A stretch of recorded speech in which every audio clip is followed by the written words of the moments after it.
Let's begin our track three, which is going to be focused on workplace digital wellness, where we're going to be focusing on how should organizations and workers in those organizations go about taking advantage of digital technology and its use in a way that makes for wellness and not burnout. We're going to begin this conversation with our track three keynote speaker, Victor Prince Dickson, who is a human capital engineer and licensed Genos L practitioner. Thank you for being with us, Mr. Dickson. The floor is yours. Thank you so much, and Dr. Greg, that was so good. Thank you. And I also want to thank Dr. Abel. I hope my sound is okay, right? Yes. Oh, okay, yes. Thank you so much. Yeah. Um, Today, first I want to begin by thanking, the organization and then also convening this. It's time we start doing some very focused discussions. And this focused discussion is going to start giving us some level of understanding so that we have insight. I'm a strong believer of what I call the collective intelligence, where you start bringing ideas, perspectives from different directions, and then you can put this together, for us to look at. I will be coming from a different lens, a little bit, not totally different, but just adding some kind of layers to what we are discussing. Yesterday was, totally phenomenal. Today we're looking at designing a healthy workforce. Oftentimes, when we're discussing the digital world, the first thing we look at is that we are caught inside the box of the discussion, such that we struggle to make the best of our discussions, but we're within the box already. And so one of the things we need to do to help us is to be able to come out and have a 360-degree view of the situation. That way, it provides for us an ample space for us to know how to navigate.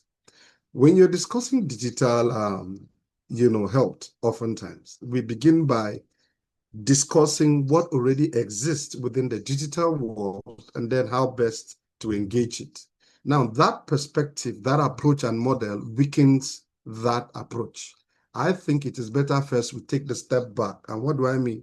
Take the step back is by saying, first of all, understanding that the digital world itself, has been created. Someone created, a set of people created it. And one of the things that the digital space and by extension, artificial intelligence technology is doing is that it is converting humans to become machines. And so that focus of converting is making us even miss the point.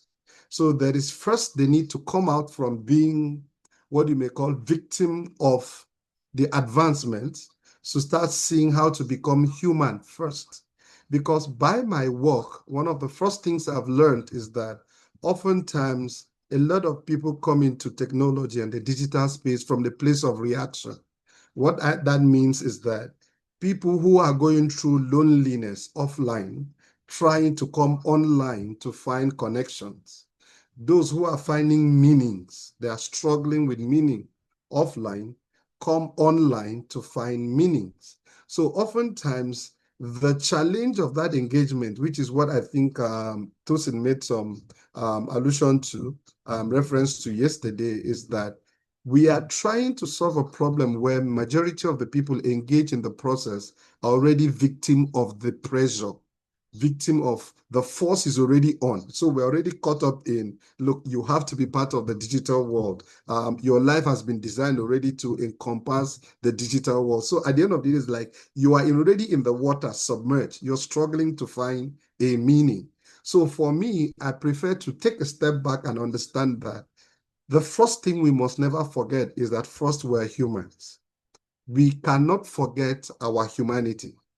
It is only when you get that lens of humanity, then we can start comparing and start asking ourselves the question, does the digital space, is it enhancing our humanity or is it taking away from our humanity? Because if you don't have that clarity, it's easy to be caught up in the whole, you're dealing with a trillion-dollar industry that is constantly educating, constantly publishing, constantly, pushing for ROIs and the rest of them. So the information and data are quite heavy. And one of the best way to handle that is to take a step back and ask, how far are we human? How far are we digitally, what do you call it, compliant, if you like? So from that perspective, I would like to reframe health, not from the general perspective of defining health, but from saying what makes health. Now, if you look at health, generally speaking now, a workplace health is defined and framed from the Industrial Revolution era perspective, which means as long as you are where you're working, there is safety, there are no mechanical default that has caused some sickness to you and the rest of them. As far as you're concerned, in that context, you are healthy. In that context, the workspace is healthy because you didn't have either your limb, you didn't lose your limb, maybe you didn't lose your life, or perhaps, but something that has to do with physical health. That has been the definition of health. So that definition is what we have carried over consistently. That definition is what qualifies what we call human capital of today. It is that same definition and lens. That is what the human resource team is also using to qualify whether an environment is healthy or not, whether a workplace is healthy or not. Because the key word there is that you are just an asset, a unit of production and productivity. So as long as you are okay enough to be productive, then you are healthy. Nobody really should be bothered about it. You are healthy. You are just a good unit and you're doing well in the process. But I think we may need to ask ourselves one question.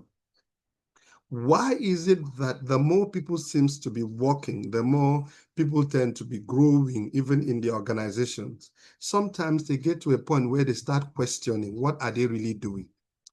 They start questioning. And for those of you that have followed the trend of what is called the Great Resignation, people are waking up and then just resign from job. I mean, well-paying job. I'm really meaning with all the perks that comes with the opportunity. Why is it that people just wake up one morning and then they lose touch with job? And then you ask yourself, how come you train a leader in quotes, provide a people, an ecosystem where people think they are functioning well, such that you have someone in quote who is a good leader that can manage an environment where you have up to 5,000 staff, but that same person may not be able to manage a home of a wife and 2, 3 children. I don't know whether you find that very conflicting. Because at the end of the day, now becomes what kind of skill are you giving someone in the workplace, which can also not be used at home?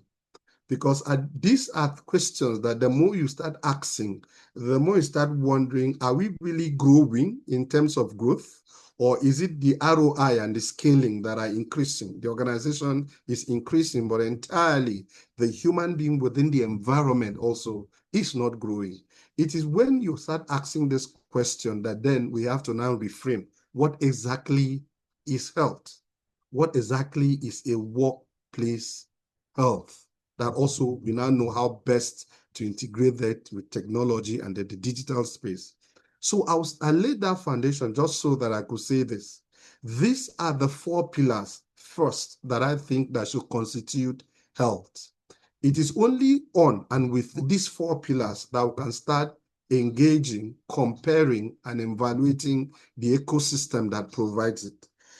The first thing, if anyone gets to the place of work, the first thing you need that is very critical for everyone across board is energy. You need energy, biological fuel. And this biological fuel is actually strengthened by your glucose, by hormones. It's, an integrated relationship. Simply means that it is that energy that can enable you to perform whatever the level of performance that is expected of you. But here is the challenge. The challenge is that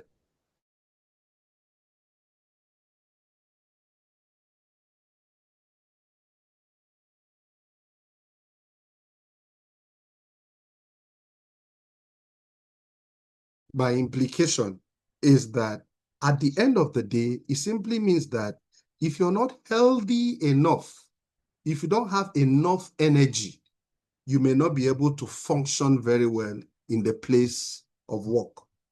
And for you to have that energy, what does it mean? It means in terms of digital awareness and integration, a workplace has to be designed in such a way that your energy will should and almost constantly be optimized. That should be the implication.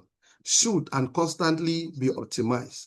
And for that reason, we'll start have to look at in the workplace concerning our digital, relationship. Is it possible that will start designing what we call the energy framework that have harmony to say, if you come to a place of work, the first 2 hours is where you have intensive work. After 2 hours, you now have a light work. Then after light work, you have what you call a recovery time, meaning that energy is so managed in such a way that it does not exhaust you. We are not just milking from you. We have created a situation to say, even in your connection and relationship with devices, with the digital connection and integration that has to do with the organization, one of the key things to look at in the workplace is to say, energy, yes, we are doing, and I'll throw in a work, Dr. Demian Eke, yes, I'll throw in a little bit work. Like you said, you remember what Craig said, that the truth of the matter sometimes we forget is that you're dealing with a European, journey that has covered close to almost 900 years. And so these are years of going through a lot of mistakes and experiment, a lot of, putting people together, building transformers that are able to invest in the process and work it out. You're dealing with the US, a country of almost 400 years of doing trial and error to be able to put systems and structures together. But the idea is that we learn from others, because I believe Singapore, for instance, learned from the US. That was why they hastened their development. China learned from Singapore to be able also to contract their learning and their development. Dubai, the Arab world, learned from China to be able to contract their development. So what that means by implication is that while we will not going to be comfortable explaining to ourselves that we're not doing it, but we can learn from others. And I believe that is why this summit and conference is all about. It's like saying, what is it that you know? What insight do you have? Come to the table. Let's put it together. Because the logic is this: one person cannot solve a problem created by a lot of people. Any problem created by many must be solved by many. That's the logic of problem solving. So we need to have a tribe. We need to have a community that will solve a community level challenge. So that's for that research. But going further, the idea now is that as we study this, because where I'm coming from a neuroscience, I'm coming from an epigenetic level, which says that we're not just looking at, a place of work as just a place of productivity. We're also looking at it as a living space. I mean, you're leaving your house, say 7, 8, like in Nigeria and Africa. Let me use Lagos, for instance, where sometimes you may need to leave your home as far as early as 3, 4 o'clock because of go slow. And you're coming back almost like around 10, 11 in the night. So practically, your workplace is your living space. Therefore, we cannot see you as someone who comes to a place to just be productive and then go home. It means we have to start looking at that environment to be a living place, a catalyst that can energize you enough to, while you bring productivity to the organization, you also should have enough energy to live your life. That is the first, what I will call pillar. The second one is meaning. Meaning is very strategic in a workplace. While we discuss digital space, you need to understand that if people do not have meaning for where they are in an environment, it causes some kind of psychological challenges. In the world of neuroscience, it triggers things like cortisol. You feel stressful because when you are in a place and you can't find a meaning to why you are in that place, it takes a lot on you. It reduces your energy, affects your capacity even to deliver, because the human brain is so designed in such a way that anything you don't find a meaning for, the energy withdraws from that place. It means the blood cannot be pumped to the areas that will enable you perform those duties. So at the end of the day, the question then becomes, how do you build an ecosystem for which when people come in, they find meaning? Because don't make the mistake to think everybody coming to your place of work has their own meaning. No, some are still struggling to find a meaning for themselves. Some are still trying to find a purpose for life. Some are still trying to what you call frame and define their identity. So when they come to a workplace, it is the duty of a healthy workplace to enable them find those answers, just so that you don't look at a person only as a symbol of productivity, a kind of a mechanical inclusion entirely of the process. Give us your time, give us your skill, give us your competence, thank you, take your salary and walk away. And this is where the person spends most of the time.